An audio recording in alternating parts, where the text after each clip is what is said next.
bahwa di sana banyak orang Kristen non-Islam, berbahaya di sana.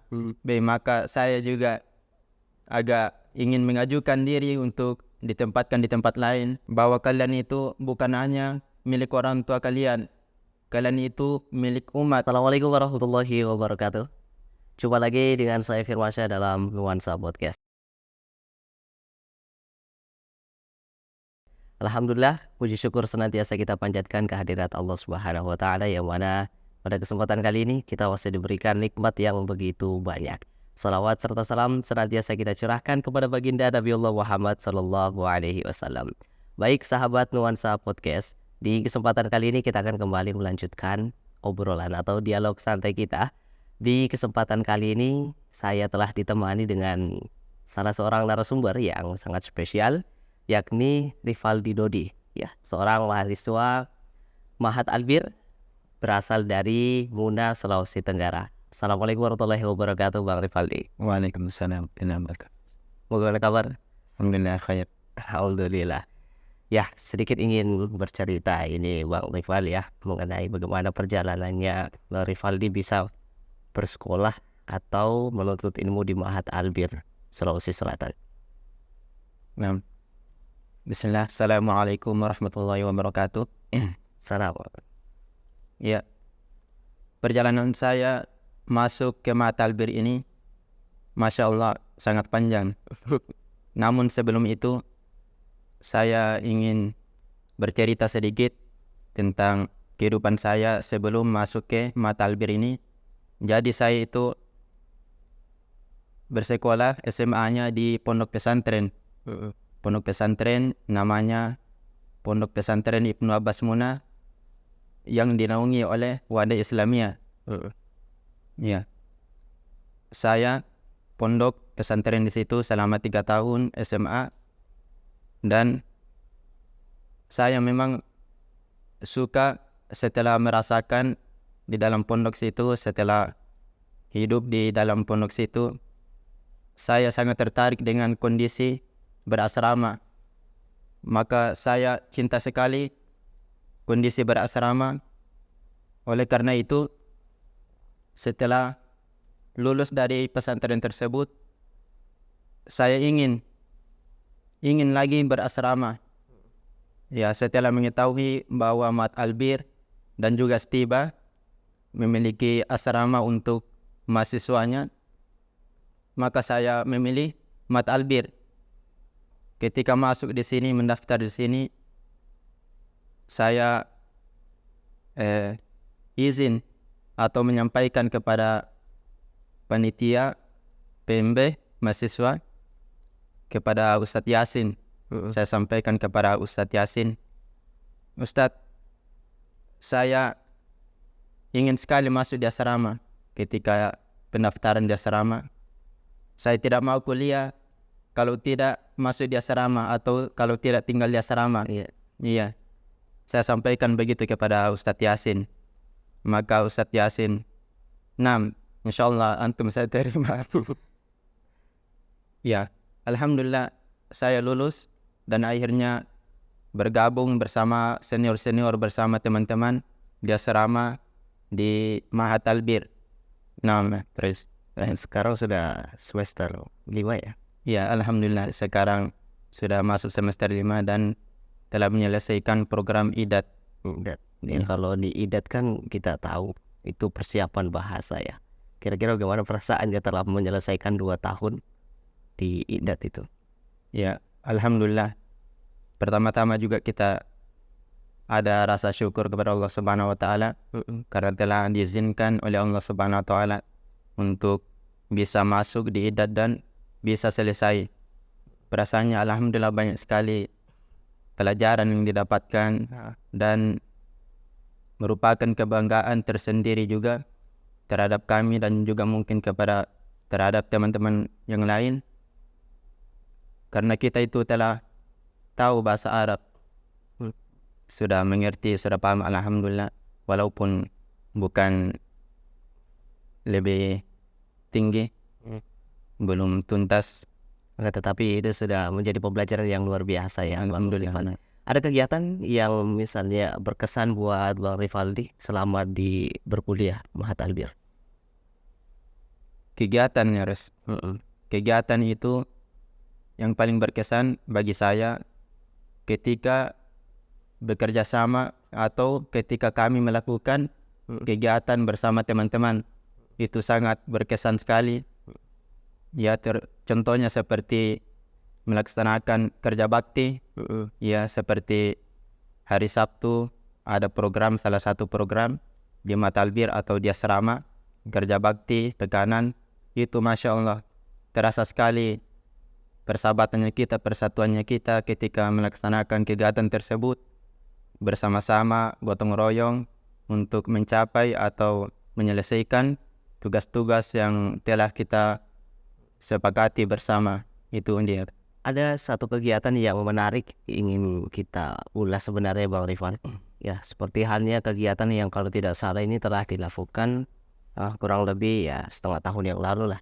Ya, tentang mubalik hijrah itu. Oh iya. Bisa dijelaskan apa itu kegiatan mubalik hijrah? Bismillah. Jadi kegiatan mubalik hijrah ini adalah kegiatan universitas. Jadi kegiatan ini dilaksanakan setiap bulan suci Ramadan.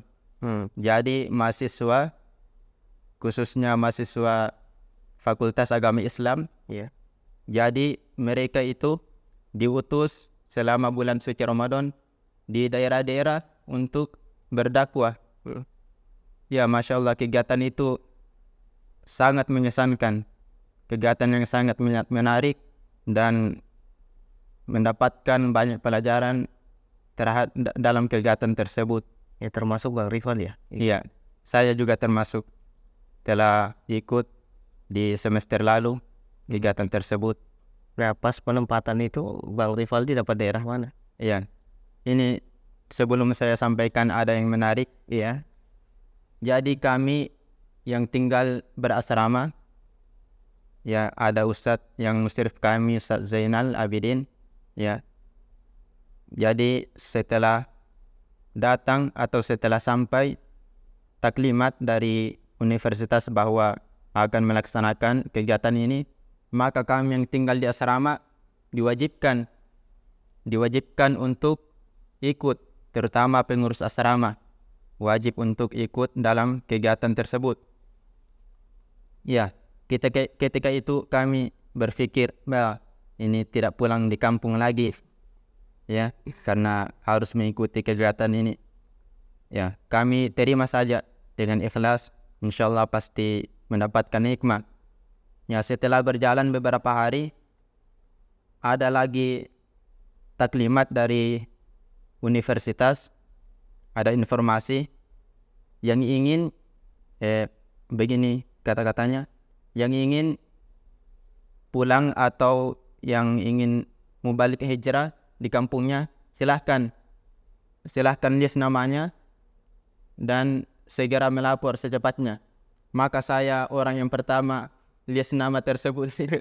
Saya tulis nama saya dan saya lapor kepada ustaz tersebut.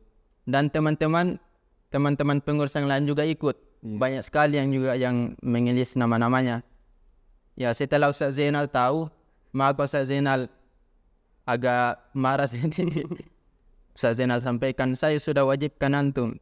Terus Ustaz Zainal juga sampaikan kepada itu pimpinan yang panitianya, katanya, saya sudah, kalau anak asrama itu, kalau saya perintahkan begini, semuanya itu langsung dilaksanakan, semuanya patuh, itu anak asrama. Tapi Bapak buka lagi kerannya itu, Bapak sampaikan lagi begini, maka banyak lagi yang mundur, banyak yang ingin pulang, banyak yang ingin mubalik hijrah sendiri. Padahal saya sudah sampaikan mereka itu semuanya wajib. Maka kami kembali lagi diwajibkan untuk siap ikut di universitas mubalik hijrahnya. Lalu Rivaldi pas mendapatkan informasi tersebut, memang awalnya ada rasa keterpaksaan? Ya, awalnya memang terpaksa karena memang dari awalnya kami berkeinginan sekali untuk pulang kampung. Ya, karena sudah rindu sama orang tua. Apalagi bulan Ramadan. Iya, apalagi momen-momen yang sangat ditunggu-tunggu. bersama orang tua. Mungkin sebagian orang atau semua orang sangat mengharapkan bulan tersebut bersama orang tuanya. Iya, siapa yang tidak mau begitu ya? Iya. Oh, pulang kampung berkumpul bersama keluarga, tapi apa boleh buat waktu dan juga aturan yang mengikat kita di asrama, dan juga semacam kegiatan yang sebenarnya mendukung dari basic kita ya, untuk menambah ilmu pengetahuan dan bahkan pengalaman kita. Tapi Bang Rifal, pas dapat momen seperti itu, apakah Bang Rifal itu menentukan tempatnya sendiri atau seperti apa? Iya. Jadi masalah penempatannya kami hanya ikut saja. Jadi yang menentukan itu dari bagian panitia di universitas. Ada berapa tempat itu kira-kira? Ada banyak ya? Iya, banyak sekali. Tapi kalau buat Bang Rifal, daerah mana dapatnya? Iya. Kalau untuk kami yang ditempatkan itu di daerah Toraja, Res. Iya, jauh juga ya. Iya, jauh sekali. Ya, setelah mendapatkan penempatan atau mengetahui informasi bahwa kami ditempatkan di daerah Toraja, banyak sekali teman-teman yang takut-takuti kami bahwa di sana banyak orang Kristen non-Islam, berbahaya di sana. Maka saya juga agak ingin mengajukan diri untuk ditempatkan di tempat lain. Ya, tapi kami kembali lagi di niat kami bahwa ini adalah dakwah yang wajib untuk kita semua. Karena setelah juga mendengarkan kata-kata Ustaz Zainal bahwa kalian itu bukan hanya milik orang tua kalian itu milik umat. Ya, maka pada waktu itu ya kami Mengikut saja. ya mengikut saja. Berapa orang? Ya, yang di Toraja kami berjumlah 27 orang. Toraja. Iya. Dan itu di daerah Toraja terbagi-bagi lagi. Iya. Ada Toraja yang paling pelosok dan saya ditempatkan di paling pelosok tersebut di perbatasan Endrekang. Iya. Iya. Adapun teman-teman yang lain di kota-kota Toraja. Iya. Tapi pas di pelosok itu cuma Bang Rifal sendiri di dalam? Ya, di pelosok kami cuma 6 orang di situ ditempatkan. Dan masjidnya di sana di pelosok 80 masjid dan kami berjumlah 6 orang. Ya. Jadi pas tiba di sana kami ketemu sama pimpinan cabang Muhammadiyah. Bahwa kami cerita, berbincang-bincang bahwa masjid ini, pembagian masjidnya, masjid ini antum yang ini yang tanggung jawabnya. Misalnya saya 3 masjid, teman yang lain juga begitu dan seterusnya. Dan masalah yang menjadi permasalahan atau menjadi kendala bagi kami di sana kendaraannya, Res. Iya. Jadi salah satu problemnya kami di sana ketika ingin berpindah masjid, itu masalah kendaraannya. Tidak ada kendaraan. Ketika kami ingin meminjam kendaraan ada rasa malu-malu begitu. Tidak enak. Iya, tidak enakan sama yang punya rumah. Padahal mereka juga mengizinkan, tapi tidak enak. Jadi memang Bang Rifal ini ada pernah statement saya dapat, menjadi orang tidak enakan itu tidak enak. Bayangkan saja kalau misalnya di rumahnya orang disuruh makan tapi kita malu-malu. Ya padahal udah lapar, kita sendiri yang tersiksa. Begitu aja juga mungkin pas pinjam motor ya. Iya, Res. Mau pinjam malu, ndak pinjam sisa juga jalan kaki. Jadi pas selama itu ndak pinjam, untuk pindah dari satu tempat ke tempat lain bagaimana solusinya? Jadi salah satu pernah juga diantar sama tetangga rumah atau salah satu jamaah, kami minta diantarkan kepada masjid ini, terus nanti besok dijemput lagi. Ya. Jadi saya bercerita terkait pertama kali kami tiba di Toraja. Jadi kami tiba di Toraja itu 1 hari sebelum bulan suci Ramadan. Ya. 1 hari sebelum bulan suci Ramadan. Kami berangkat dari kampus Unismu jam 6 sore. Kemudian tibanya di Toraja Kota jam 6 pagi juga pas. Ya, kemudian kami beristirahat di PDM Toraja dan pada jam 10 kami dijemput oleh ketua cabang Muhammadiyah, dijemput masing-masing. Nah, kemudian ditempatkan yang menjadi khawatir bagi kami ketika ingin berpisah atau menjadi berat hati begitu namanya ketika ingin berpisah sama teman-teman, karena sebelumnya kami kira bahwa kami ini bersama-sama terus. Iya, kami kira bersama-sama terus sama teman-teman. Misalnya satu masjid antum 2 orang di sini. Ya, kemudian nanti bagi-bagi lagi tugasnya. Maksudnya antum imam, saya yang ceramah itu. Ternyata tidak. Ternyata satu masjid, satu orang, banyak masjid yang menjadi tanggung jawabnya. Ya, itu menjadi sampai teman-teman itu bertanya kepada saya, mengadu. Kan saya yang ditunjuk sebagai ketua rombongan, ketua panitia untuk lokasi Toraja sana. Maka banyak mengadu, saya tidak bisa begini. Banyak sekali masjidnya, baru saya malu-malu. Ya, saya bilang, ya laksanakan saja semaunya antum. Ya, kemudian kami pas tiba di ketua cabang, di pimpinan cabang Muhammadiyah. Ya, di masjid situ saya 2 orang bersama teman saya. Saya kira saya mau ditempatkan di situ bersama teman saya.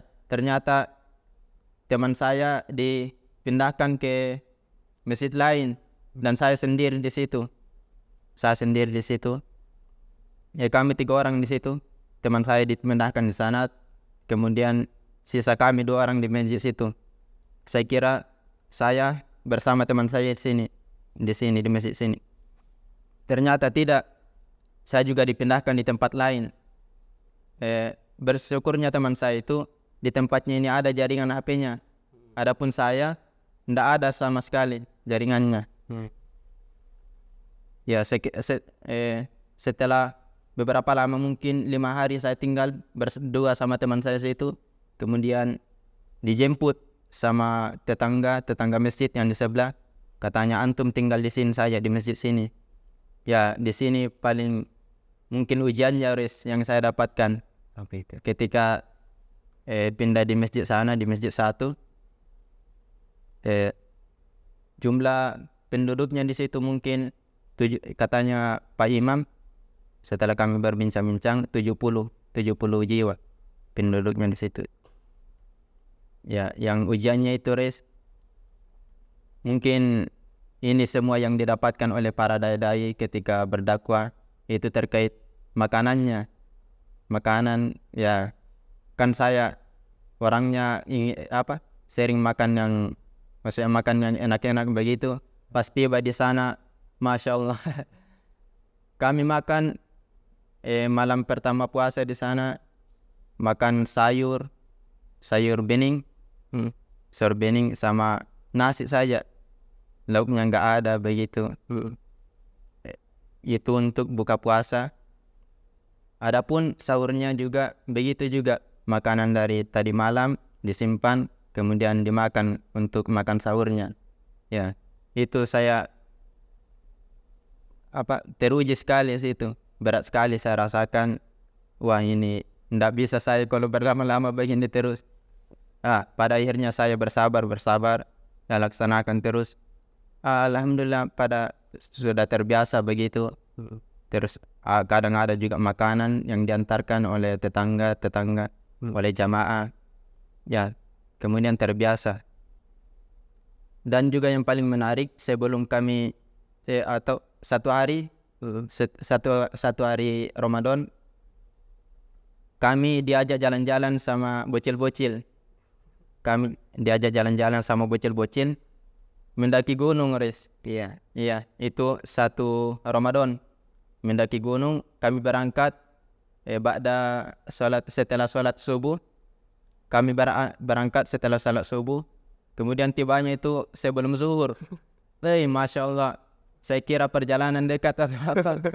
Pas tiba di tengah perjalanan, saya ingin pulang. Katanya anak-anak di sana, padahal bocil-bocil, mereka juga berpuasa, Masya Allah. Mereka bersungguh-sungguh. Saya bilang, saya tidak sanggup lagi, saya ingin pulang. katanya dengan bahasa Toraja, dengan logat Torajanya, "Be, jangan dulu pulang, mau dekat mi itu Riz, mau dekat mi itu Ustadz." Mereka panggil kami Ustadz di sana, anak-anak. Terpaksa mengikut saja. Pas tiba di gunung, Masya Allah, panas. Ya pada akhirnya kami tiba di rumah pulang, "Be, saya ingin buka puasa." Saya tidak sanggup lagi. Tidak sanggup lagi. Kemudian saya tahan saja insya Allah. Padahal itu satu Ramadan. Satu Ramadan. Sudah penuh dengan ujian ya. Sudah diuji dengan Masya Allah. Tapi ketika melihat kondisi yang seperti itu Bang Rifan, ya tentunya kan bisa ditebak bagaimana ke depannya ya. Bisa ditebak bahwasanya saya ini harus bersabar dengan kondisi yang pada saat ini, karena pasti ke depannya bahkan ada yang lebih berat lagi ujiannya. Nah, dalam kondisi yang seperti itu bagaimana tanggapan masyarakat ketika Bang Rifal datang ke sana, bagaimana dia menyambutnya? Apakah dia senang atau bahkan sebaliknya? Iya, Res. Ya, masyarakat di sana senang sekali karena setelah kami cerita-cerita, Ya. kami sampaikan apa tujuan kami di tempat sini. Mereka menyambutnya dengan Masya Allah. Kami sangat bangga kalau datang yang begini-beginian, yang utusan mahasiswa untuk mengajari kami tentang Islam, mengajari anak-anak kami mengaji. Ya, ada beberapa masjid saya datangi, dan ketika saya datangi, saya duduk-duduk di samping masjid karena sendiri. Saya istirahat dulu, kemudian mereka panggil saya untuk bermalam di rumahnya situ. Padahal saya ingin pulang setelah ceramah Isya. Ya, namun jamaah tersebut katanya bermalam saja satu malam di sini. Ya, kemudian kami bermalam, dan setelah paginya kami datangi rumah tempat tersebut satu persatu. Masya Allah sambutannya, Masya Allah, Res. Sangat senang sekali bahwa kalau ada yang utusan mahasiswa mereka, memang mereka tunggu-tunggu pada setiap tahunnya. Apakah tidak ada tokoh agama di sana atau bahkan dibilang terbatas sekali Bang Rifan? Iya, sangat terbatas sekali, Res. Masalah pemahaman anak-anaknya, agamanya juga, masyarakatnya. Bahkan ada satu masjid yang kami datangi, cuman satu orang saja pada bulan suci Ramadan, satu orang jamaahnya. Itu pun imam di situ. Iya, kami sampaikan katanya, memang begini tempat ini sangat butuh dai-dai seperti adik begini. Iya. Berarti dia yang azan. Iya, dia yang azan, dia yang qomat, dia juga yang jadi imam dan mau. Tapi pas setelah Bang Rifal di kesana ada perubahan dari, maksudnya yang tadinya jamaahnya cuma satu orang, kemudian pas antum kesana adalah mungkin di 10. Iya, Res. Iya, ada perubahan karena salah satu yang saya laksanakan di sana atau program saya datangi rumah-rumah para jamaah, para penduduk di sana. Kemudian saya mengajaknya. Saya bilang begini, "Assalamualaikum Bu." Saya sampaikan tujuan saya. Kemudian saya sampaikan, sebentar saya berceramah di sini, sholat sini. Nah, setelah itu saya kembali lagi berpindah di rumah yang lain. Saya sampaikan lagi bahwa saya ingin ceramah di masjid sini. Ya, alhamdulillah itu yang saya lakukan terus, dan jamaahnya berkembang begini. Berarti memang bukan ibarat kita itu kayak sombong atau bagaimana, jadi kita memperkenalkan diri, saya mau ceramah gitu, tidak. Ini adalah salah satu strategi Bang Rifal ya. Itu yang saya laksanakan di sana, strategi seperti itu. Jadi memang saya baru tergambar ini Bang Rifal, ternyata juga ada strategi yang seperti itu ya. Maksudnya ibarat bahasa kasarnya itu menjual diri, potensi diri yang kita tunjukkan kepada orang lain agar orang lain ini sekiranya mau datang ke masjid. Ya, ketika mendengar hal-hal yang demikian sehingga orang datang ke masjid, ya kita bisa katakan alhamdulillah dari sebelumnya ada perubahan. Apakah ini berjalan terus-menerus ataukah cuma di hari itu saja, besok kembali lagi satu orang lagi atau bagaimana? Ya, karena saya misalnya yang masjid yang saya pegang di sana tiga masjid. ya ketika saya sampaikan di masjid sini, pada besoknya saya berpindah lagi di masjid yang satu lagi. Kemudian kan di masjid yang satu saya menetap di situ, adapun masjidnya saya cuman buatkan jadwal saja. Cuman beberapa hari saya jalankan di tempat tersebut. Itu salah satu faktor kendalanya, masalah kendaraan. Karena itu susah juga kami untuk mau ke masjid ini, namun kendaraan tidak ada. Kira-kira berapa kilo atau berapa meter jaraknya itu? Sebenarnya tidak terlalu jauh, cuman harus mendaki gunung. Karena masjid-masjidnya itu dibatasi oleh gunung-gunung yang Masya Allah tinggi-tinggi. Oh gitu. Iya, Jadi memang yang harus dipersiapkan ini kayak stamina. iya harus. Ada bekal yang dibawa untuk tidak ada satu masjid ke masjid lainnya? Tidak, Nggak ada. karena bulan puasa masa yang bekal. Ya mungkin di berangkatnya siang ya. Iya, Berarti memang kalau misalnya selesai dari sholat tarawih begitu, apakah ada program lain yang dilakukan Iya. atau bahkan bisa diberitahukan kepada kita semua tentang apa semua program yang dilakukan oleh Mubalik Hijrah termasuk antum? iya.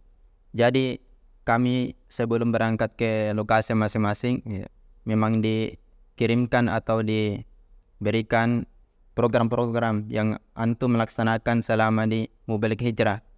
Ya, di antara programnya itu ada program kemasyarakatan seperti pengajian, seperti taklim begitu, kemudian kemasyarakatan, kerja bakti, kemudian program keislaman seperti ceramah, belajar mengaji, tadarus bersama jamaah. Ya, ini yang menjadikan saya sangat tertarik sekali dengan Mubalik Hijrah kemarin. Karena kenapa? Karena saya ini sebelumnya belum pernah ceramah di masyarakat, cuman sebelumnya hanya di pesantren begitu bersama teman-teman. Ya, makanya Mubalik Hijrah yang kemarin yang kami jalankan itu menjadi Mubalik Hijrah yang sangat berkesan sekali bagi saya pribadi, karena di tempat situ saya pertama kali ceramah, pertama kali menjadi khutbah salat Idul Fitri. Iya, di tempat situ juga. Berarti 1 bulan full ya. Iya, 1 bulan full. Jadi memang program-program ini banyak yang antusias mengikuti. Iya. Bagaimana mengenai yang anak-anak kecil yang ada di sana, program apa yang mereka ikuti?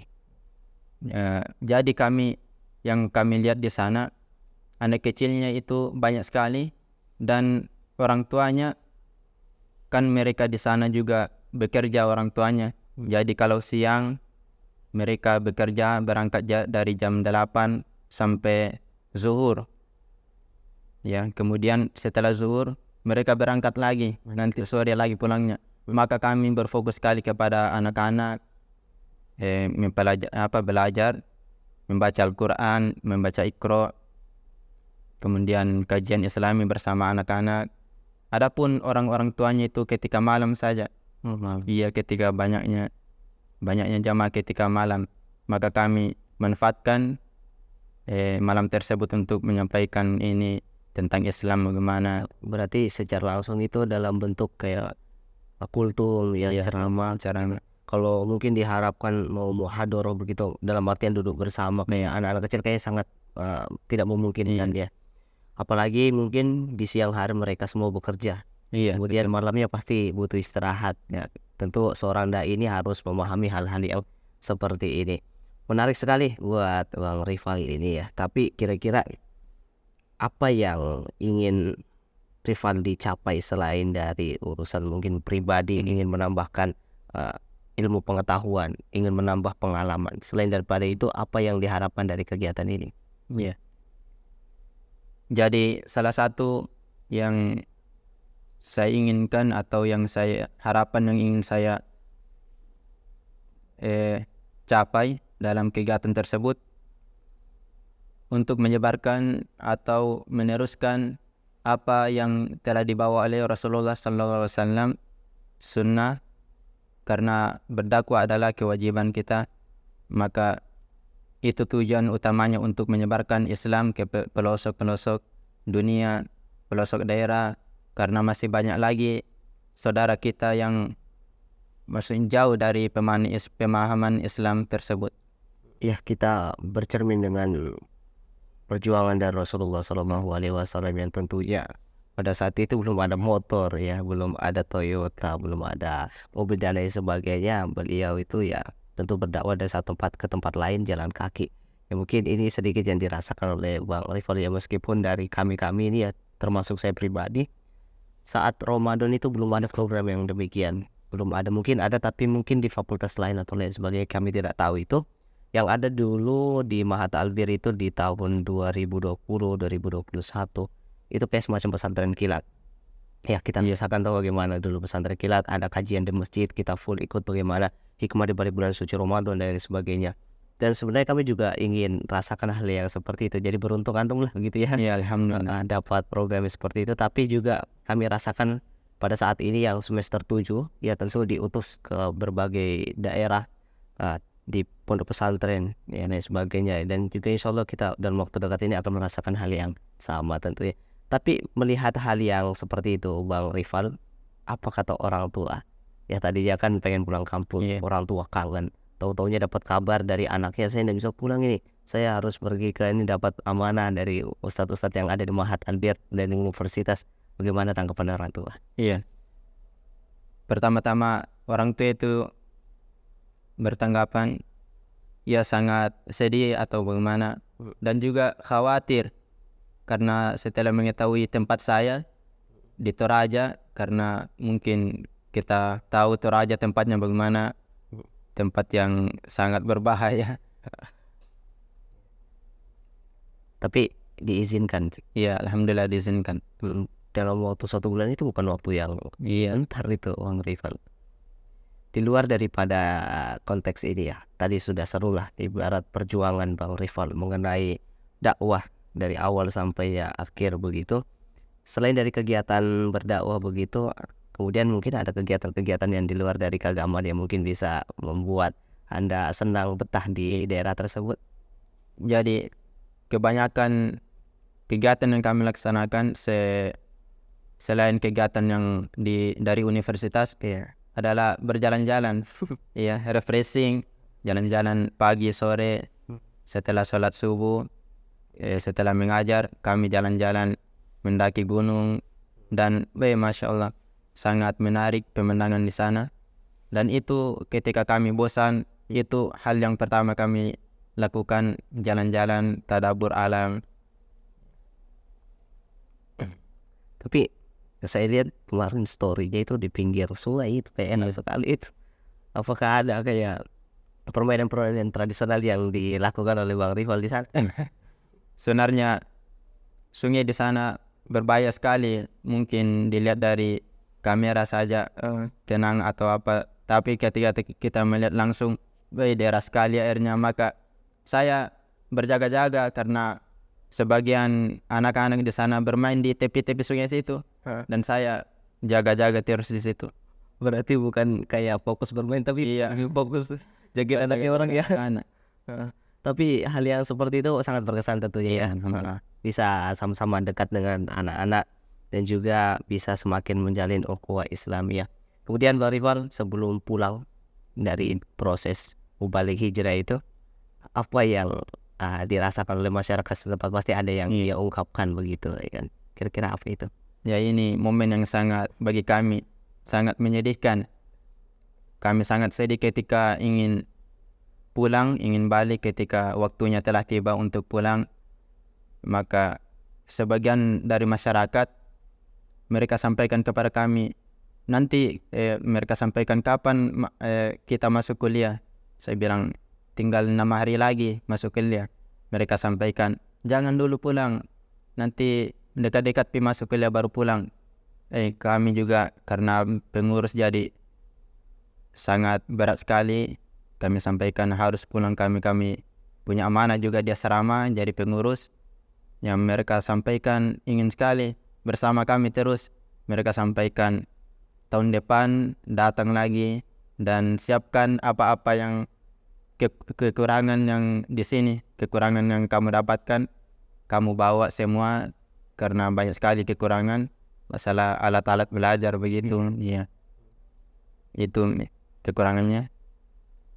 Dan mereka sangat bersedih sekali, Riz.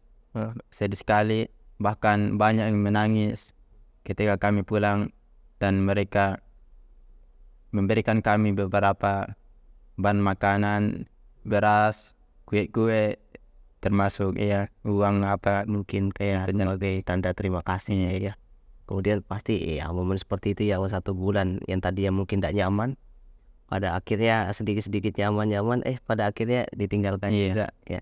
Tapi ya kita doakan mudah-mudahan balik selanjutnya ini bisa ditempatkan di tempat yang sama dan membawa Mahat Albir menyebarkan ajaran agama Islam yang lebih luas lagi tentunya. Ya dengan kualitas Mahat Albir yang baik, tentunya jauh lebih baik dan bisa membawa perubahan buat masyarakat. Mungkin buat terakhir kalinya Bang Rifal ada kata-kata mungkin motivasi buat kita semua. Yang motivasi dari saya setelah mungkin yang ingin saya sampaikan atau sesuatu yang penting bagi teman-teman yang ingin balik ke hijrah atau dai, maka yang paling penting kita mempunyai ilmu. Yang disiapkan adalah ilmu, karena di sana banyak sekali kejadian atau permasalahan terkait agama ini yang harus diselesaikan dengan ilmu. Maka seperti masalah haid terhadap ibu-ibu di sana, masalah hukum-hukum Islam yang lain, banyak yang kita dapatkan di sana. Maka yang pertama adalah ilmu ketika ingin terjun ke medan dakwah. Iya. Seperti itu ya. Luar biasa buat sahabat Nuansa Podcast. Diskusi kita di sore hari ini ya luar biasa karena ini sekiranya menyangkut pengalaman. Jadi memang kalau bicara tentang masalah pengalaman ini sangat luas. Iya. Sehingga itu kami lihat ada yang menarik Bang Rifal mengenai pengalaman antum balik hijrah ini. Ya tentu kita juga ingin tahu karena kita semua adalah dai, apalagi buat mahasiswa dari komunikasi dan penyiaran Islam. Ada banyak hal yang perlu dipersiapkan, apalagi tadi yang disampaikan Bang Rifal mengenai ilmu pengetahuan ilmu pengetahuan agama. Jadi mudah-mudahan buat sahabat Nuansa Podcast semoga ini bisa menginspirasi dan juga bisa menambah daripada wawasan ilmu pengetahuan kita. Dan saya Firmansyah mengucapkan banyak terima kasih, mohon maaf apabila ada salah kata, dan saya ucapkan terima kasih banyak kepada Sama-sama. Bang Rifal di Dodi ya. Semoga makin sukses ke depannya dan semakin banyak ilmunya bisa diberikan kepada masyarakat.